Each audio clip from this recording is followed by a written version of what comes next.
At AGFA Healthcare, our modular platform is uniquely designed for you to manage control of the custody of images and information, whether it's the start of an episode of care, patient transfer from one facility to another, or the continued monitoring of treatment at home.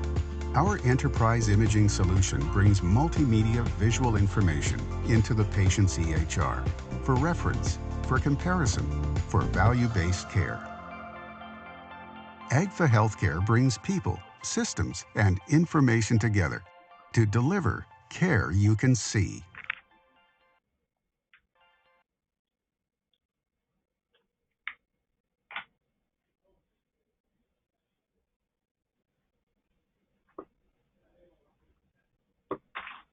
Hi, good afternoon, and welcome to this month's webinar, The Role of Interactive Multimedia Content in Enterprise Imaging. I'm Kim Garriott, Principal Consultant, Healthcare Strategies at Logicalis US, and I have the pleasure of serving as the moderator for this webinar. Today, we're privileged to have with us Dr. Les Folio of the NIH Clinical Center. Dr. Folio is the lead CT radiologist at the NIH Clinical Center, is an adjunct professor of radiology at George Washington University Hospital, and has published over 100 peer-reviewed publications. He retired from the U.S. Air Force, where he was instrumental in testing and implementing the first Air Force PACS while stationed in Korea. His latest assignments included science and technology and requirements at the Pentagon. He deployed often to the Middle East, including Iraq, where he developed imaging techniques to analyze ballistics quantitatively, including wound and extrapolated paths, resulting in one of his latest books, Combat Radiology, and since has helped develop interactive reporting, which he will touch on in today's webinar. After the presentation, we will be engaging in a Q&A session. Please be sure to engage through the chat window at the bottom of the webinar control panel. Let's begin the presentation. Welcome, Dr. Folio. Thanks, Kim. I should mention that I have a research agreement with Carestream Health, the PACS that we use here at the Clinical Center, and I'll be showing the interactive multimedia components. My patents I don't receive royalties on and are not related, and the author royalties are with various books that I won't be discussing here. My broad objectives are for folks that are listening to understand the main types of enterprise imaging reporting terminologies that we hope to develop more consensus around. I'm just getting my hands around some of it. This will also help understand the multimedia and interactive terms that I use, and also to understand the role of those in enterprise imaging and how this interactivity can help fill previous gaps of curated expert labeled data that we're now creating on a daily basis at multiple institutions. And following a brief background on the requirements of this advanced reporting and some basic terminology, I'll demonstrate interactive multimedia reporting in the context of clinical trials, which is what I spend most of my time with here at NIH, and mostly with cancer, and how we plan on applying artificial intelligence and more advanced reporting, bidirectional, for example, in the near future. Our simulated AI reporting we've been doing for a year, I'll show how that improves patient care, at least in our opinion, and also talk about the SIIM Enterprise Imaging Community, the new work groups that were just announced at last month's SIIM Enterprise Imaging meeting, photo documentation and multimedia interactive content reporting. And lastly, and an overarching requirement is to have standards and interoperability, which we hope will be soon seen, which I'll talk about briefly towards the end. A survey that we did years ago, before we knew we were going to be going multimedia and interactive, we asked how our radiologist reports were here at the Clinical Center, and it was kind of a loaded question. We felt that our reports were fairly weak and unstructured, so we've improved upon that.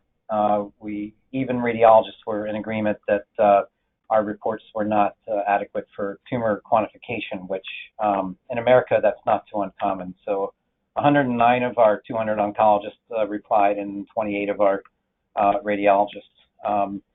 A lot of us, too, in America, realize that we have core labs that will do the measurements and work with oncologists to quantify. So more on that a little bit later.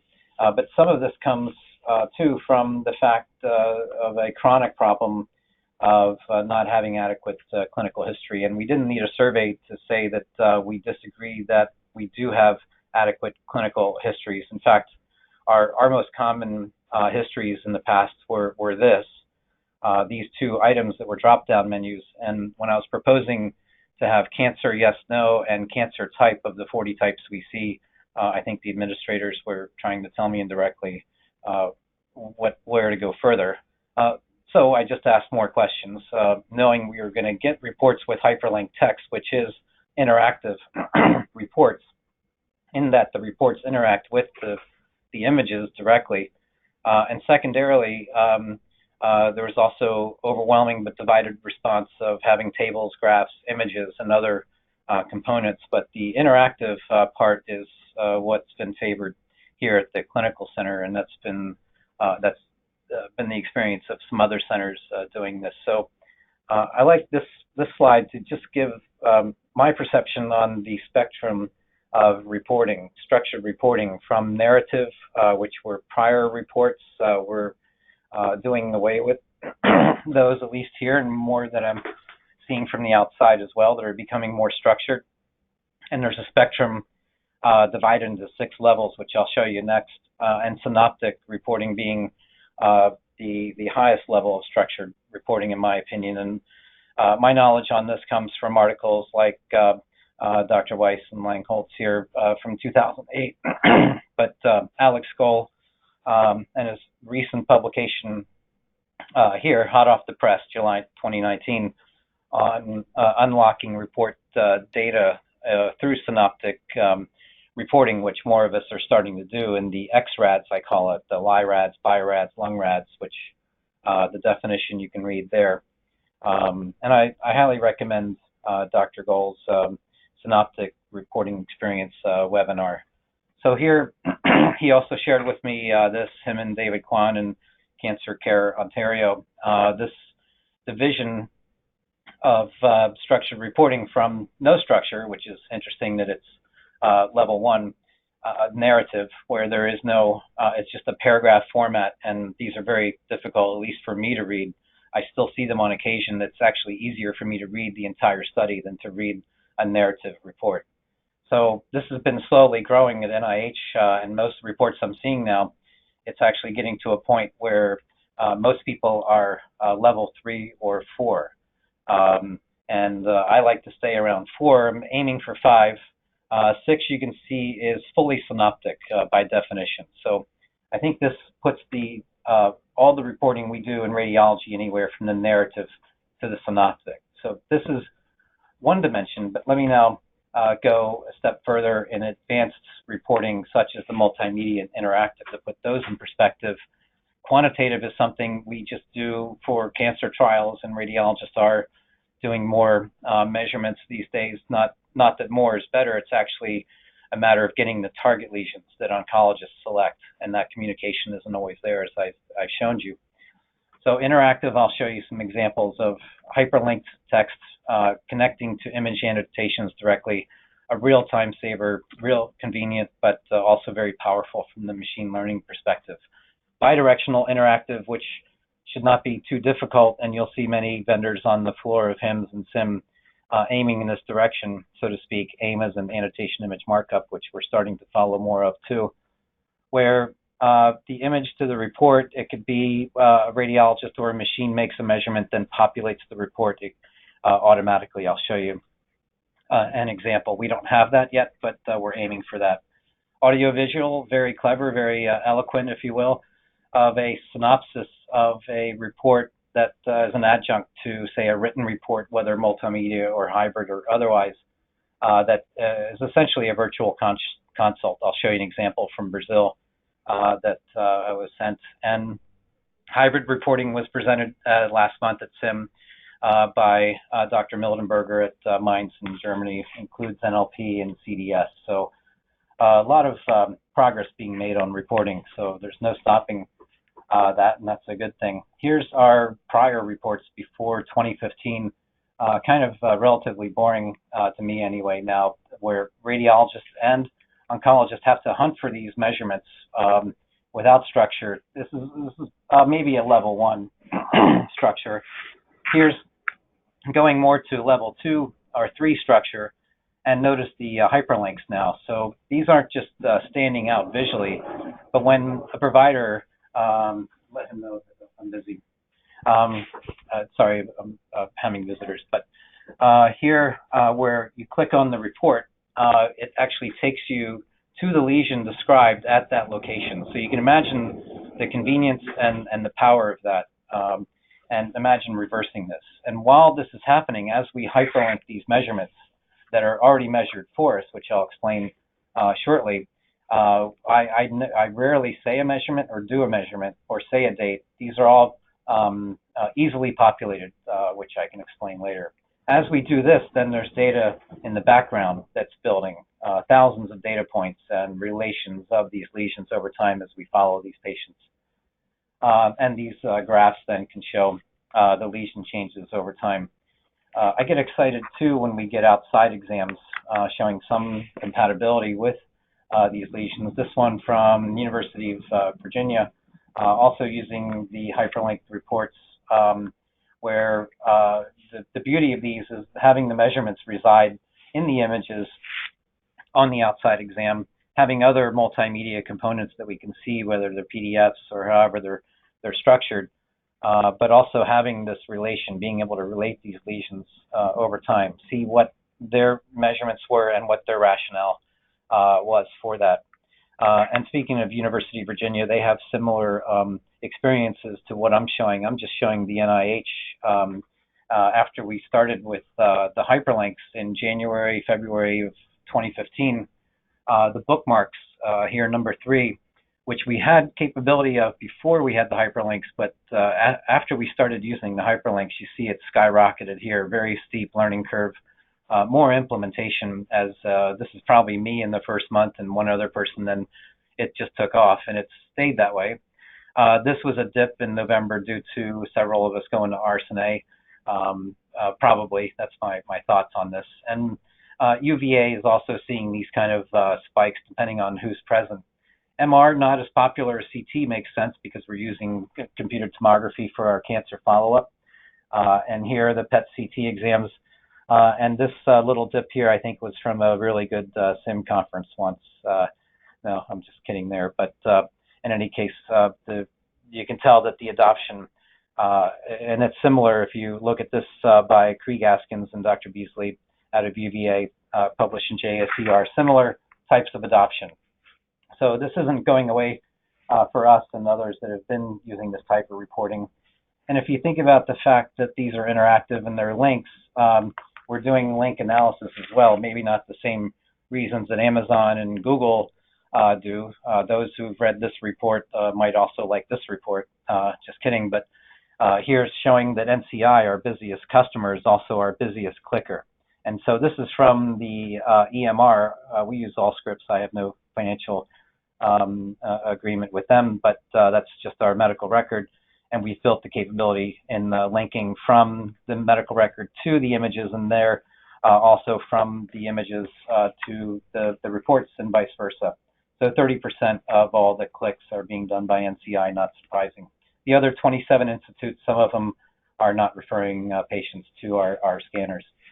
So I've mentioned the interactivity, the multimedia reporting that we use here at NIH Clinical Center CareStream, but you can see Mint and Philips.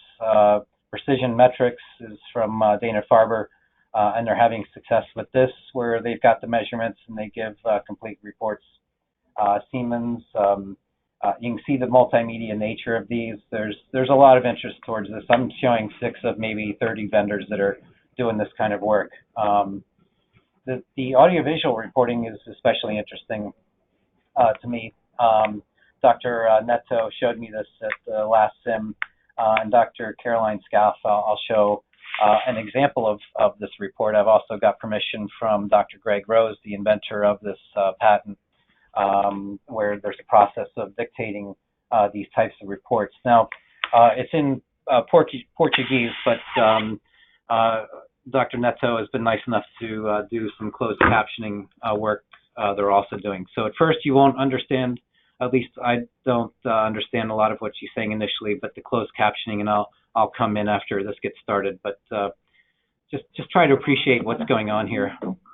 Nota-se nessas imagens em crânio caudal uma área de distorção arquitetural localizada no terço posterior, na junção dos quadrantes superiores da mama esquerda. Okay, and even though I don't know Spanish very well, I was able to hear speculation and the types of views. This is radiology speak. And for the less scientific or non-radiologist, I think you could appreciate as a referring physician to get this kind of report as an adjunct to, say, a printed type of report of other types that I've shown, that this would really help explain the three modalities shown here, the mammography, the ultrasound, the MR, of which could be up to 20,000 images. And when this is summarized into this type of small MP4 file, which could be made easily available without too much worry about standards, just security, that this would help explain what's going on. In fact, I can think of many times when today, for example, this morning, I made the same explanation to infectious disease, internal medicine, ICU, and to oncology. And if I just would have had a video, I just could have played it for him.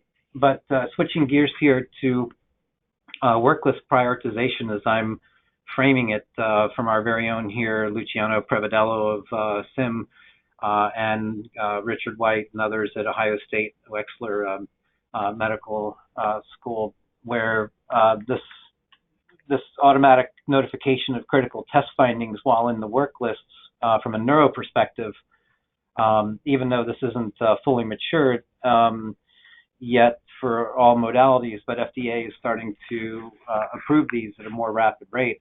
We've taken this from the body perspective in a simulated report that I've been, simulated AI reporting I've been fortunate to live in for the last year now, about 1,500 exams, where instead of being just backlogged several hours on routine clinical trials, radiologist extenders have been acting like machines.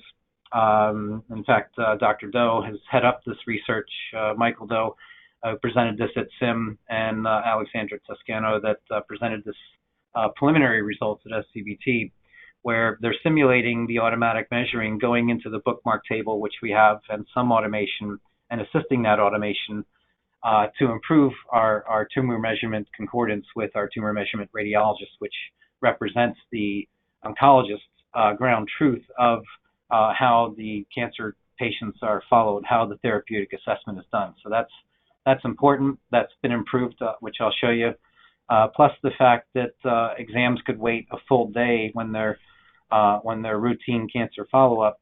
These incidental findings can be found quicker by machines, or in this case, by people. Let me just change gears here for a second in the middle of this story. Those of you who know me know that this was a long time ago. I was a little bit younger, and this is a D model F-16, which I was flying in as a flight surgeon.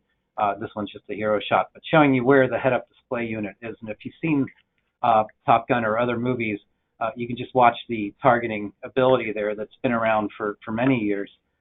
So why not apply that to fully registered images within packs here targeting a lesion? Now, when I started at NIH, they weren't quite the targets I was used to in the Air Force, but similar, where there are specific targets that you want to aim at. Here's where we published this. This is a high school student. This is started in 2010. This isn't the future. This is the past. We published this in 2013, where you could click on a lung segment, you can stretch across and do this type of segmentation. And several of the vendors I showed, and many more, are doing this semi-automatically and fully automatically to some degree.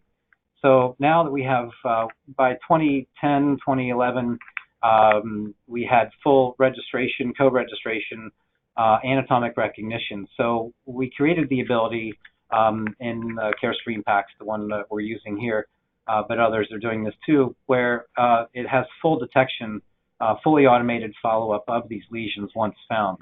And we demonstrated that those were easier to find on the follow-up, and they will relate automatically.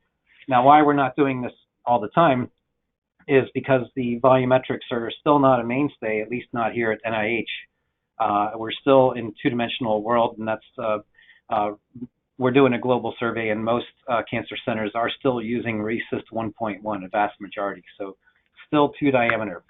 So keeping that in mind, though, the fact that these will be found automatically at some point after at least 1,500 chest, abdomen, pelvis exam of CTs over the last year, we've saved an average of 2.6 hours in notifying clinicians.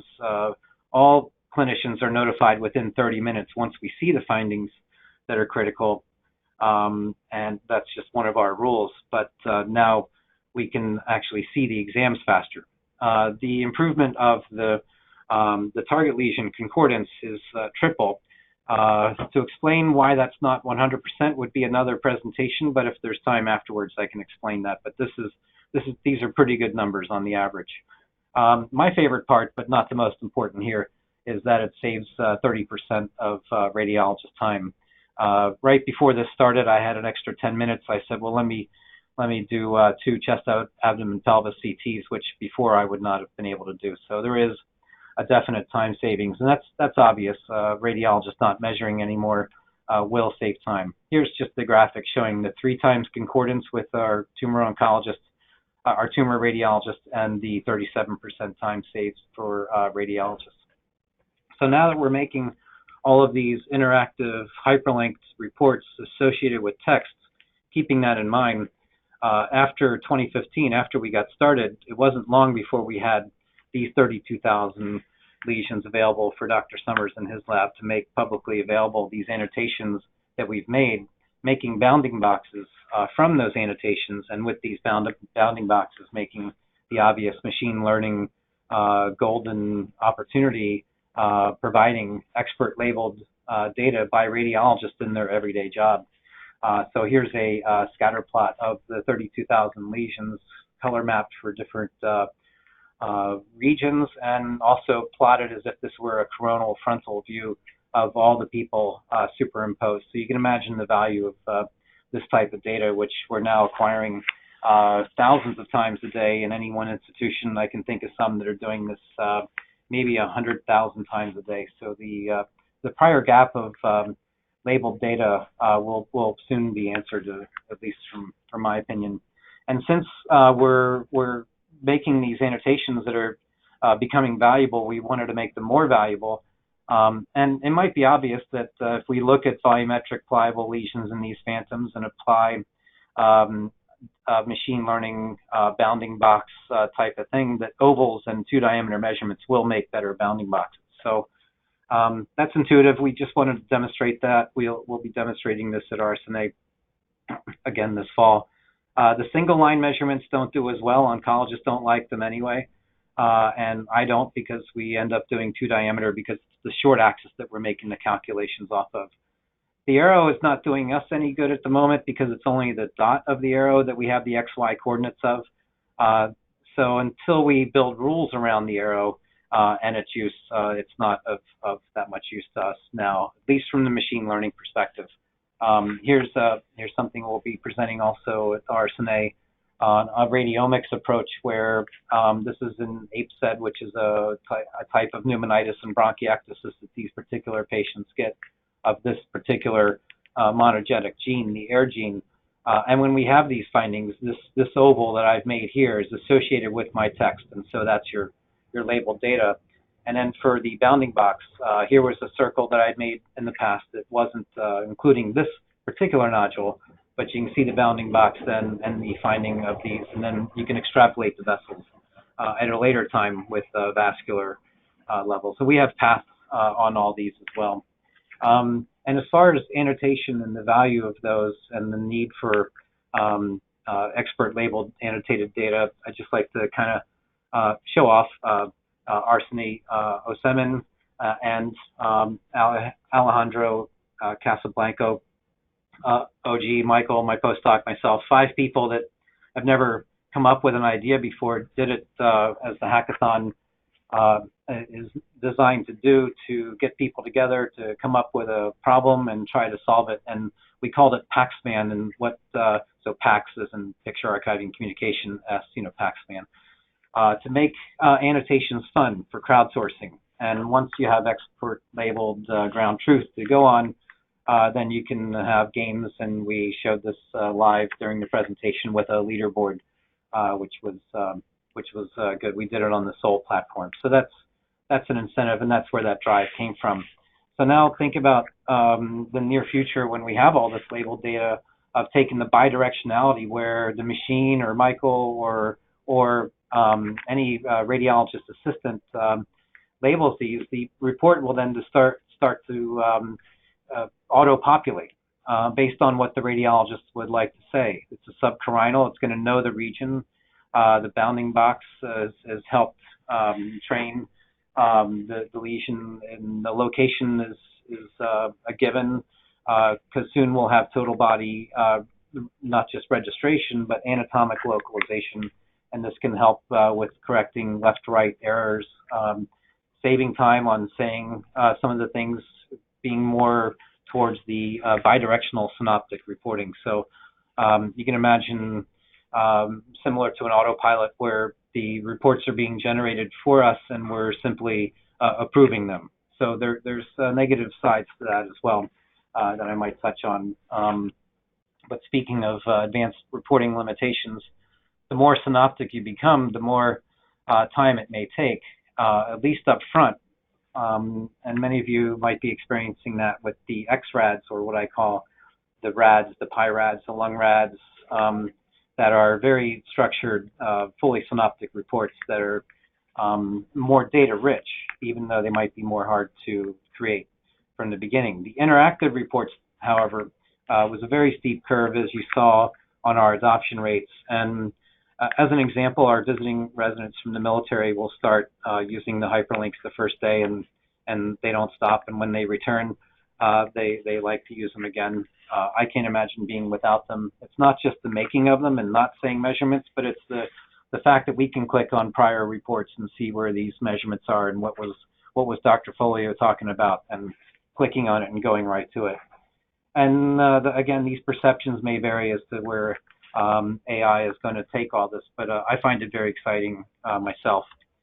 As far as I wanted to mention, before I get into the other ologies real briefly, is the SIIM enterprise imaging community work groups, photo documentation, chaired by Cheryl Peterslich, has already taken shape with a charter.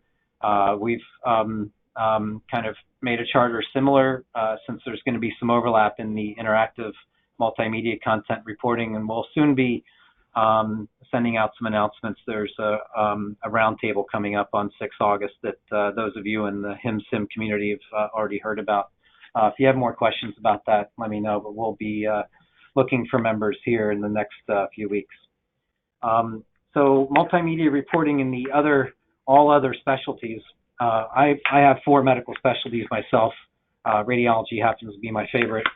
And part of radiology is the core labs I talked about, not just for the tumor quantification, but the 3D surgical planning for, like at Walter Reed, the orthopedic surgeons don't operate unless they have a 3D model, one to touch and one to have PDFs of. And so that's here to stay, and they are also requiring the storage of these vast images. Cardiology has co-evolved with radiology. There's been connectathons, and so those and dental are fairly established. Cone beam is now on the rise, and Panorex. So dental, a lot of this is already DICOM and standards and workflows, as well as ophthalmology. Too, from what I can tell. So when it comes to the visible light specialties, as I call them, if you simply think of the visible spectrum outside of everything we're doing in radiology, or most everything we do, these are the photographic types of products that we're getting from dermatology, also photo, but through scopes and fiber optics of endoscopy, to capsules and things we may not think about, arthrography. All of these images are being obtained by many specialties every day. This particular slide I didn't finish before I got started, but I'll show you an example of whole slide imaging being done at Ohio State, for example. So let me show a couple examples of this. Some of these were published in my Multimedia Enhanced Reporting article in Radiographics last year. I can make that available to folks that are interested, but I also delved outside of radiology into other specialties, optometry, ophthalmology, GI. This is an example of one of our reports here at NIH where our GI docs are putting images in reports. And there's many vendors that are doing this in vascular and other areas. And I wanted to point out to Dr. Roth's paper on the state and path towards enterprise imaging, which is what I referenced in that that article. Here's an example from Novarad, and there's many vendors approaching this, work lists and modality work lists and presentation states, where you can see in this 58-year-old with blurred vision and headaches, where an ophthalmologist may use up to 15 different types of image data in a single patient, including radiology and visible light and fluorescein angiography. In fact, Dr. Damian Luviano sent me these. More obvious macular edema in the right eye. There's conventions and standards already evolved in ophthalmology, the fluorescein dyes, the maps, the 3D maps that they're doing. I think there's a lot of potential and a lot of need for wrapping our hands around a lot of this. Also, this is shared by Dr. Luviano, of what's going on globally, similar to teleradiology and other telehealth initiatives. The Academy of Ophthalmology has the IRIS data. You can see the distribution here through America, and there's also global efforts towards preventing blindness. In dermatology, there's a lot of exciting information too. Dr. Veronica Rothenberg has provided some of this information and allowed me to point out this conference they'll be having at the Memorial Sloan Kettering coming up to address some of the issues of standardization in dermatology. A lot to also wrap our hands around in that world. She's part of the DICOM Working Group 19 addressing many of these standards issues, but there's a lot of variety in equipment and lighting and angle and a need for measurements and consistency. These are two from that database, the ISIC archive of skin lesions where we don't know the measurement, we don't know the lighting type. One is square, one is round. So dermatological imaging and 3D derm imaging is like an animal in a cage, that an animal outside of a cage that has to be we have to get our hands around to figure out how to standardize all this. The dermatologists are well aware of this need. And that conference, again, I'll have this as a reference towards the end if you need. And there's some excellent articles coming out on standards in dermatology. Pathology is making some great progress, although there's only 10 international pathology labs based on estimations of Dr. Toby Cornish, who provided some of this information. Also, I'll show you from Ohio State Wexner Medical Center this example of a co-registered whole slide imaging, and I could just imagine how complicated this could be. Maybe pathologists say the same about what we're doing in radiology, but this seems like a very vast potential, not just whole slide imaging, but the large biopsies and I don't know how.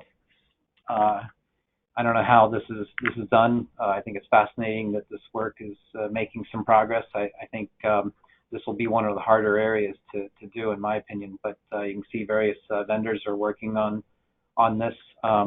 Again, this is the review of what I mentioned earlier about the multimedia reporting.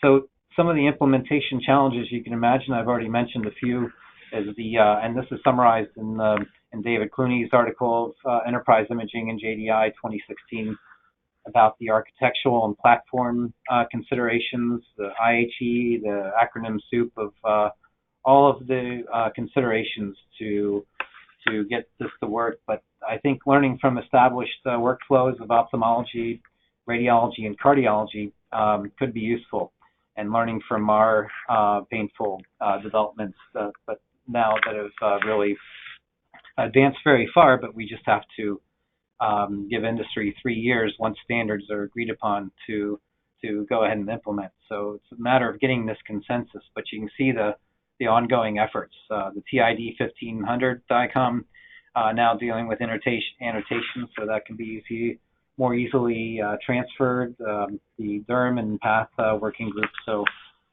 very promising future. Last year, this was published, a white paper out of the Academy NIST, National Institutes of Standard and Technology workshop here at NIST here in Bethesda, where we discussed the cockpit of the future, where standards and interoperability are required and a must, but also talking about use cases and what the pathway forward for implementing this is. And I think the work groups are a good way to go. One other effort we've started here at NIH, but it's kind of on hold right now. We're looking for someone to take over this survey, and it's welcome to anyone to do that. Here's the 5 busiest cancer centers that we have asked so far, where in blue is the number of assessments annually. This one, for example, was 17,000 now that's grown, and they now have 7 people doing these.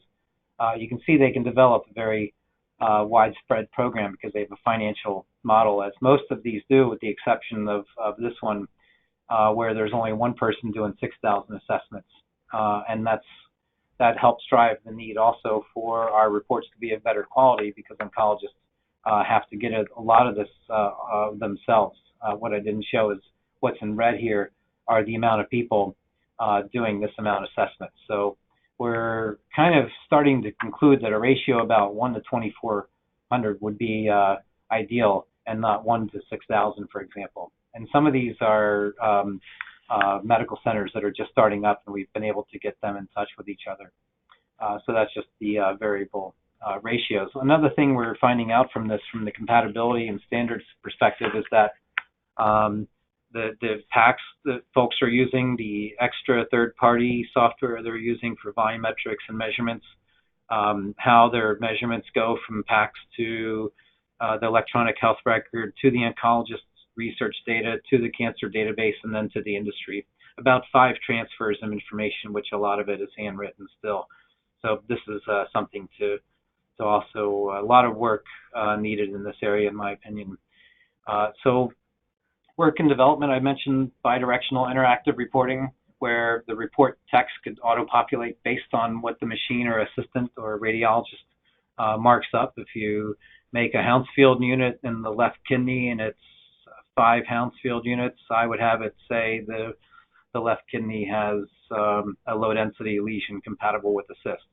That shouldn't be too hard to develop, and I think a lot of vendors are working on that. Bidirectional interactive synoptic would be, I guess, the icing on the cake.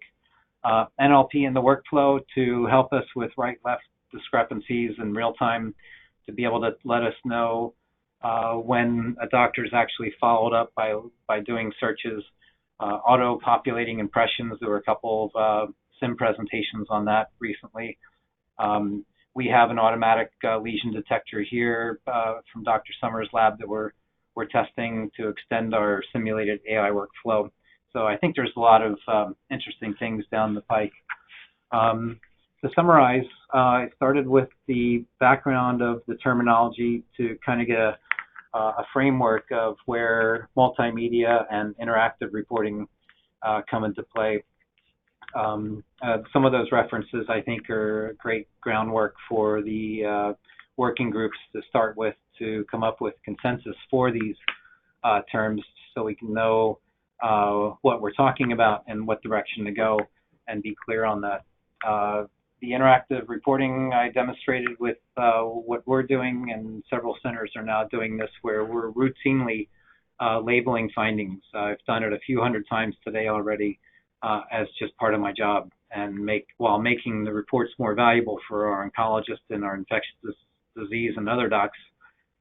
That's been going very well, but we should also think about how that's helping develop the deep learning and AI future as far as consistently labeled data, and sharing this reporting expertise that we've done, the simulated AI reporting. I think it demonstrates that worklist prioritization does work. It just makes sense. And of course, it's going to save radiologists time if we don't have to measure. And if the machines can find the target lesions, which I don't imagine would be too hard, it's already there to some degree, then we can have more consistent reports.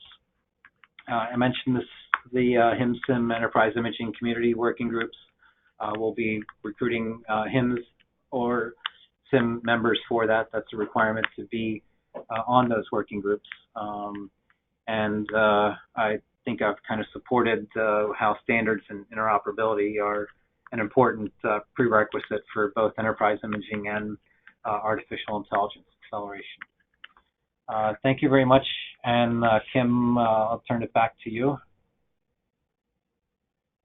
All right, great. Thank you for a wonderful webinar there, Les. We'll now be moving into the Q&A portion of the webinar.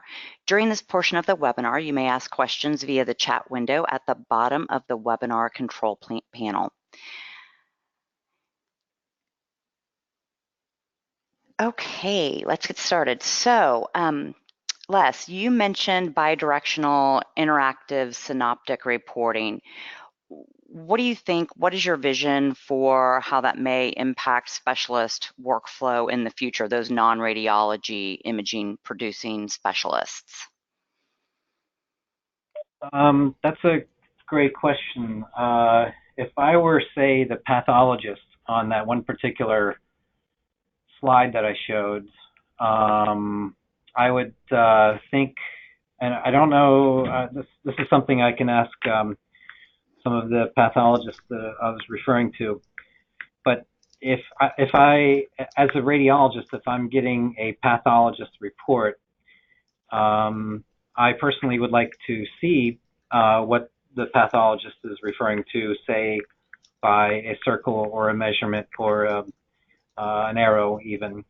And then from the bidirectionality, if I'm the pathologist and I'm reading a slide and I'm thinking about how to present this to my referring clinicians, I would, now I'm just speaking for myself here, but I would annotate for value at the moment, and in hopes of down the pike when this becomes more automated, that when I annotate a red blood cell or whatever the case might be, that it automatically populates based on the color and the recognition. So that bidirectionality would be me, the pathologist, looking at the slide, saying, there is a red blood cell, highlighting it, segmenting it maybe, and then that reporting, then that automatically making my report, and then my agreeing upon it, which is something I didn't emphasize, but as these reports are made for us, as radiologists, as specialists, dermatologists, whatever the specialty might be, we have the final say of what has been generated for us, just like pilots of planes that will supervise the actions of the autopilot. So hopefully that answered the question, at least from me, the radiologist perspective. Okay, great. Thank you. Again, just a reminder, as we see some questions coming in, if you would like to ask a question, please enter that in the chat window. So next question. So you showed how interactive reports with hyperlinks help oncologists and other clinicians extract quantitative reporting. However, are there systematic ways of extracting measurements from radiologist reports to help minimize duplicate efforts of the oncologist or data managers that need the measurements like slide numbers, target lesion names, things like that? I actually have, do people still see the slides I'm showing here? Yes. Okay. So I have a slide here from another presentation of the workflow. And I kind of touched on this, where in the past, traditional, and a lot of places, including here, sometimes where radiologists are measuring lesions, and then we report index lesions, meaning lesions we're selecting, not the target lesions that the oncologists select independently after we're done the report, because we have a certain turnaround time, and we don't just do oncology.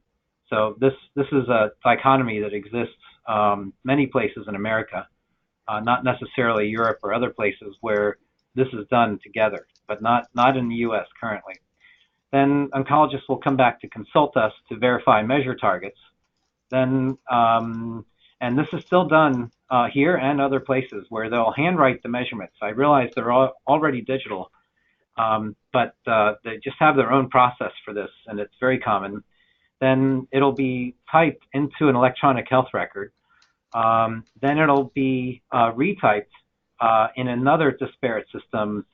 For NIH, it's C3D or Lab Matrix or a host of other clinical cancer databases. So this is kind of a data monstrosity here, and it's just the era we live in because these disparate systems have come about. So what we've done, let me see if I have this next slide here. So here's the radiologist-oncologist discrepancies, which we still have, and most centers do. Here are the duplicate efforts, which you can see by fat fingering typing.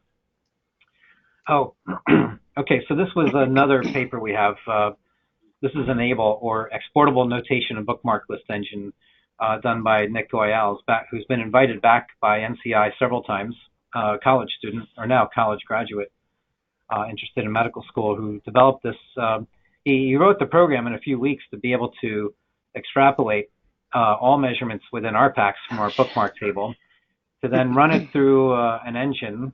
This engine, we called it Enable because it counters RECIST, which is what most radiologists do when oncologists come and ask for 100 measurements on 100 patients. Extrapolating, then exporting these in data usable forms, such as things that will go into the cancer database. Since they're used to these forms, we can send them and put them into these PDFs, which are actually dead data. But again, this is what oncologists are used to.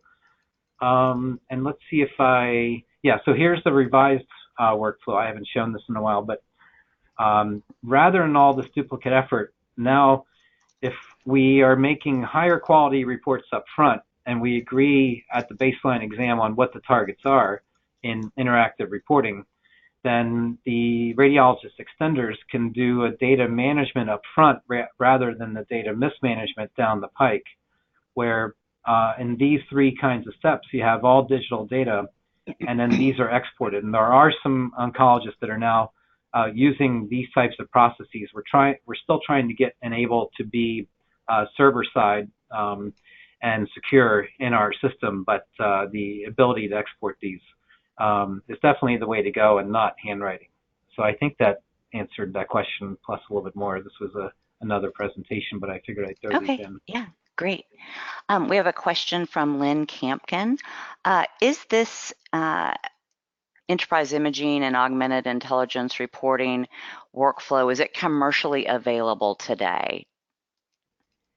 That's a good question. There are a few systems, and I like the augmented word as opposed to just completely auto-populating and agreeing we have that final say. To my knowledge, and I don't have any financial interest in two that off the cuff I can remember.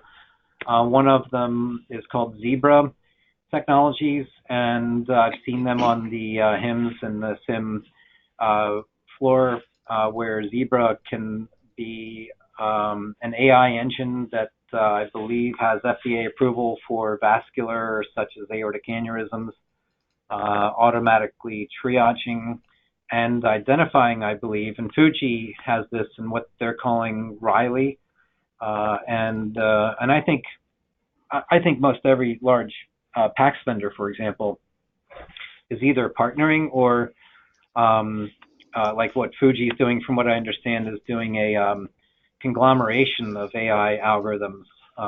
Like we have 30 or 40 at least here at NIH, and so it's a matter of, do you want to apply the lung CAD? Do you want to apply the this one? So yes, these are becoming commercially available, and that's I can provide more information on what I know about those, and if others have comments on others, I imagine they could send that in too as a comment. So that's my take on that. Yeah, they're becoming commercially available and FDA approved. Mm-hmm. All right, great. We'll move on to the next question from John Weiser. John, I hope I got your last name right. Do you foresee that the role of the interpreting physician will shift from diagnoses to rejection of false positives from the AI interpretation?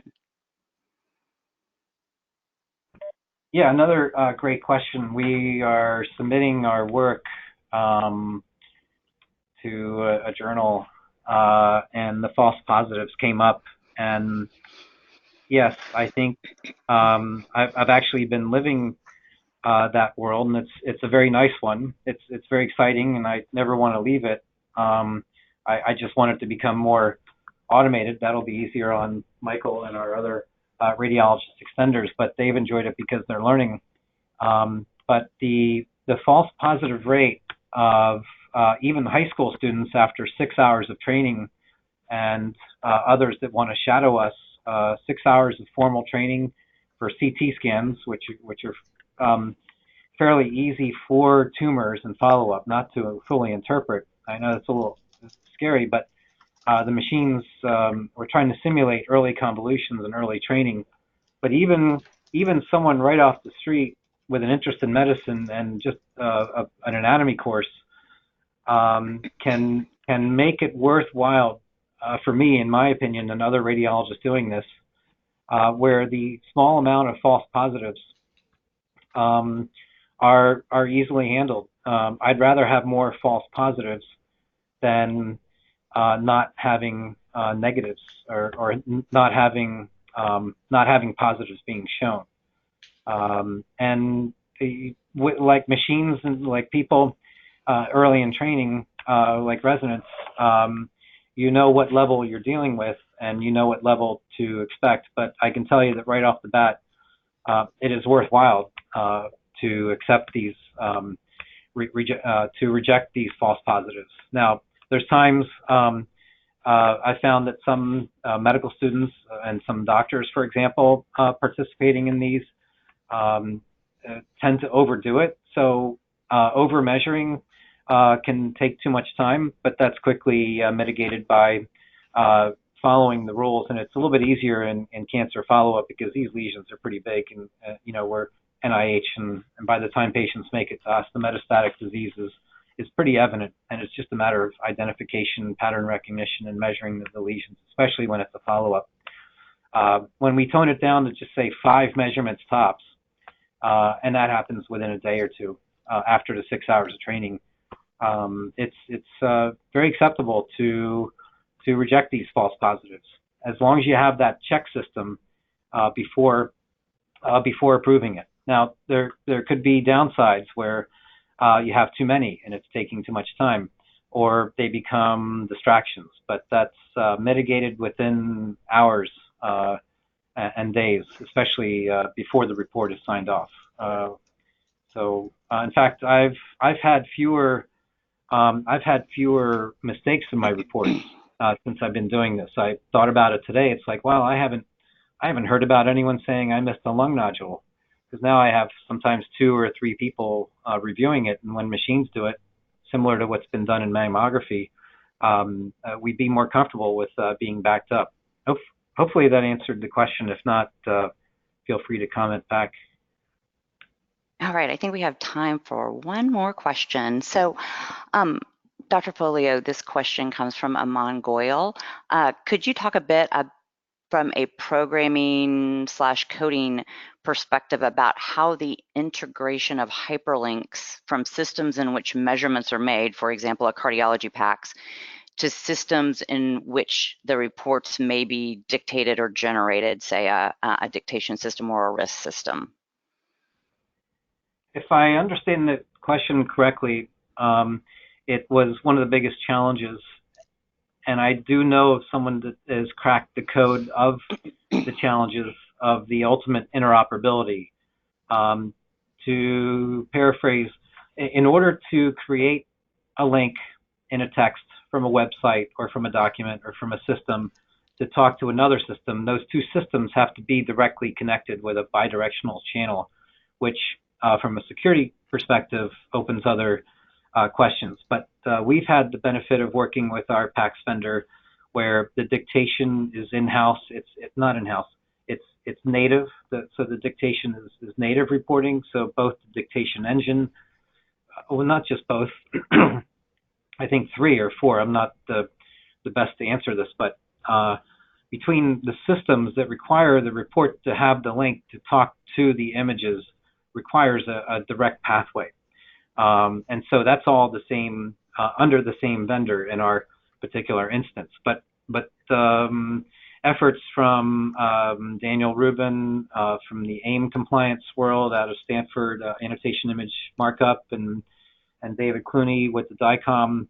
Now we have, and I think I mentioned the DICOM SR TID 1500, which I would hope would allow, like what EPAD does, one of the slides that I showed, where this interactivity can be not just with the same vendor, but across vendors and be able to carry through, which is a whole nother question. If it goes to another site, how's that going to work? That we have yet to test that. So I think with the standards and the with the interoperability, that might be the ultimate question.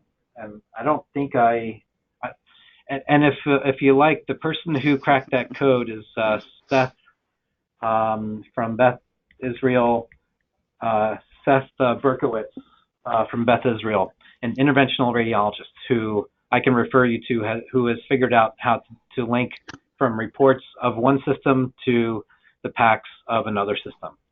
So Seth, if you're listening, or if you're not, you might get a few emails after this. That's the best I can answer that. Hello?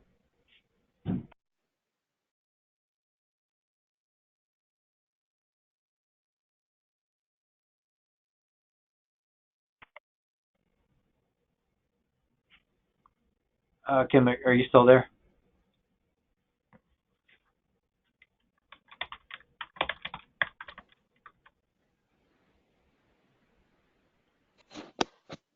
Oh. Okay, she may have some problems with the audio. So I think we are out of time. If anybody has any other questions, feel free to email us at info@siim.org and we will relay them to Dr. Folio, and you can expect a response from him. And right now, we're gonna go over a couple housekeeping things to finish the webinar. Dr. Folio, can you move on to the last 4 slides? Yes. Perfect. Sorry, I got out of order to answer one of the questions. No problem. So we want to thank everybody for participating today. And especially we want to thank the sponsor of our 2019 webinar series, ACFA Healthcare. If you all are interested in more webinars, next month on August 15th, we will have a webinar by Dr. Paul Cheng on preparing your radiology practice in Department for Big Data and AI. So save the date. And if you are interested in getting your IIP CE, and that is for SIIM members. Please complete the survey at the end of the webinar, and we will process those CEs for you. Once again, thank you everybody for joining us today, and we hope you have a great day. And thank you, Dr. Folio, for your great presentation. You're welcome.